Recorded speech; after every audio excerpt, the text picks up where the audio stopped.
This you are not going to believe, or maybe you are, and like maybe that's the problem, that it's so predictable. Republicans are now really, really concerned about, wait for it, discrimination. Now you might say, well, discrimination against who? Is it they now care about discrimination against racial minorities, which they previously said doesn't happen? Nope, that's not it. Does the right now care about discrimination against the poor? Nope, nope, nope, nope. They're still okay criminalizing poverty in many cities and states. Are they now worried about discrimination against women? No. Anti-Semitism? Are they ready to finally say we can't have more? No, it's not that either. Republicans are now really concerned about discrimination against unvaccinated people choosing not to get vaccinated against the COVID virus. We are now seeing state Republican lawmakers across the country propose and advocate for new bills, one of which is already law, which would protect unvaccinated people in the way that people are already protected based on race, gender, and religion, and even going beyond the way many states protect folks on the basis of sexual orientation or gender identity. Think about that. It is still legal to discriminate against people based on sexual orientation, real or perceived, gender identity, real or perceived, in more than 20 states. You can fire people or say you can't do business at my store based on sexual orientation and gender identity in more than 20 states. But suddenly Republicans want to protect anti-vaxxers in the same way that race and religion are protected. What a country we live in. The way these bills would work if they become law, and one of them has become law, is that they would ban businesses from saying, if you want to work here in person, you've got to be vaccinated. Businesses would be banned from doing that if these bills become law. Or businesses wouldn't be allowed to say you have to be vaccinated to be a customer of our business. We've already seen vaccinated and unvaccinated sections at some sporting venues, sporting event facilities. We've already seen Republicans call vaccination programs and masks like Nazism, like apartheid, like the Holocaust. And now they're saying treat being against the vaccine just like we treat being black or being Christian under the law. Now consider something particularly absurd about this. One of the reasons that Republicans often don't want sexual orientation protected in the same way that race is protected or religion is protected is they say, well, sexual orientation is a choice. We don't protect just choices that people make. Or everybody's straight. Some people choose to live a gay life.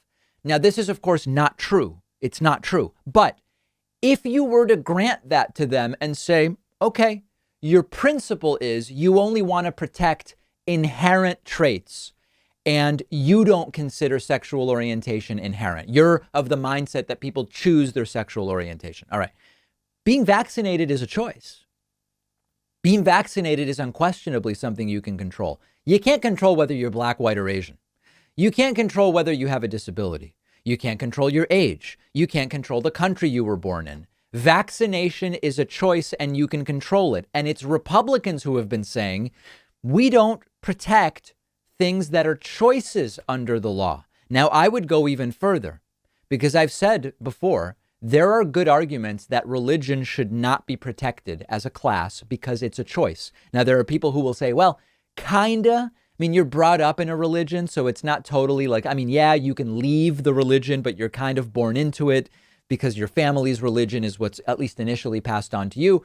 But or you might say, well, yeah, the thing about religion, even though it's a choice, is the country is really was based on the concept of religious freedom, either to be whatever religion you want or not to be any. And so there's something special about religion in terms of the founding of the country, and thus it should be protected. However you assess religion and it being a choice, vaccination is unquestionably more of a choice.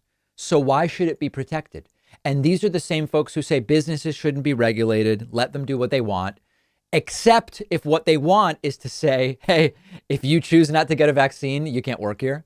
Or maybe you can't shop here. Oh, no, that's too much all of a sudden for these very same Republicans. We need to ban that. And by banning that, what we're saying is impose more regulation on businesses. They say they're against business regulation. This is very heavy-handed business regulation. So it's a total hypocrisy.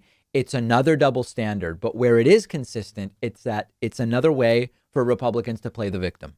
They are the victims, as told by their imaginary narratives. And the reality is that discriminating against people based on actions is how things should go in most cases. And what I mean by that is when people behave in a way that's antisocial or dangerous to public health or whatever, shouldn't businesses be able to say, we will sanction those individuals, not because of who they are, but because of what they've chosen to do?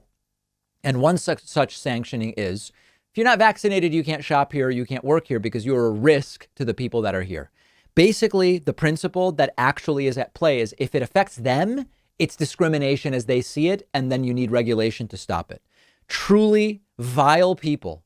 And while fortunately at the federal level, this anti-vax crusade isn't getting much oxygen, they are having some success at the state level. One of these bills has already become law, and we have to really be on guard for it because they are pushing hard and they already have won victory. It's horrible, horrible stuff. The world sees this and they say, sirs, what are you doing?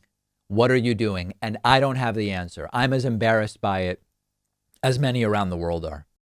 Our sponsor, PureVPN, is having a huge 14th anniversary sale, offering everybody in my audience a subscription for under $3 a month. PureVPN is a service I trust because it has more servers than any other VPN on the market. And it's the only VPN with an always-on third-party audit to verify that your internet activity is not being logged. PureVPN keeps me anonymous online, keeps me safe from hackers, government surveillance, any websites trying to track me, and it lets me also access awesome streaming content, which wouldn't otherwise be available in my country on platforms like Netflix and a whole bunch of others. I can stay logged into PureVPN on up to 10 of my devices at the same time, and it's so easy to use. You click 2 buttons to set it up. You need no computer expertise at all. You can get PureVPN at a huge discount, just $288 a month, when you go to davidpakman.com/VPN. The link is right under this video, and you'll get an additional 14% off when you use the coupon code HBD14.